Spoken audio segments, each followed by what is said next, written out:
कहानी जंगल के रहस्यमय जाल। बहुत समय पहले एक घना जंगल था जहां हर तरफ हरियाली फैली हुई थी। इस जंगल को मायावी जंगल कहा जाता था क्योंकि जो भी यहां जाता वह कभी वापस नहीं लौटता। गांव के लोग कहते थे कि जंगल में कोई अदृश्य शक्ति है जो जानवरों और इंसानों को गायब कर देती है।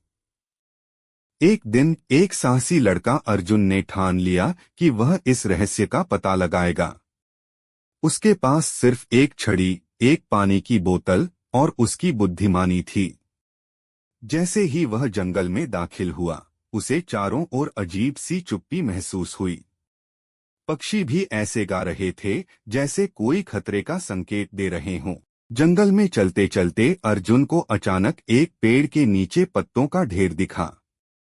जैसे ही उसने पास जाकर देखा, वह एक गहरा गड्ढा था जिसमें बड़े बड़े नुकीले कांटे थे। अर्जुन ने सोचा, यह तो किसी जानवर के लिए बिछाया गया जाल है। उसने गड्ढे को पार किया और आगे बढ़ा। थोड़ी देर बाद उसने एक पेड़ की शाखा पर एक रस्सी का फंदा लटकते हुए देखा। यह जाल इस तरह से बना था कि जैसे ही कोई जानवर इसमें फंसे, वह पेड़ की ऊंचाई तक खींच लिया जाए।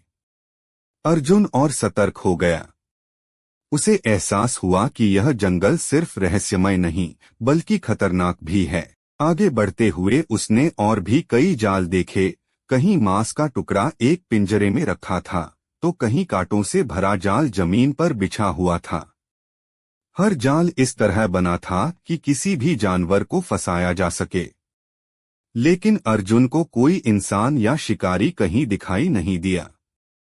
जंगल के बीचों बीच पहुंचने पर उसे अचानक एक अजीब सी आवाज सुनाई दी।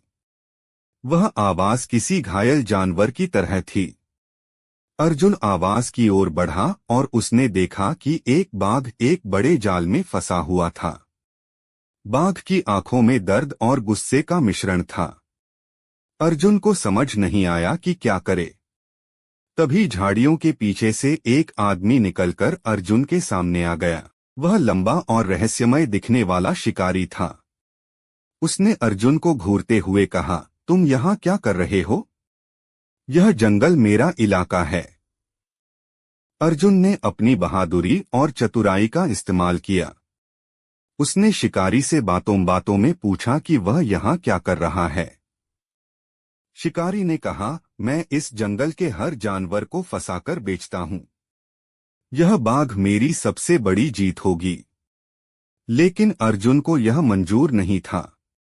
उसने चुपके से अपने पास पड़ी लकड़ी उठाई और शिकारी का ध्यान भटकाकर बाघ का जाल काट दिया। बाघ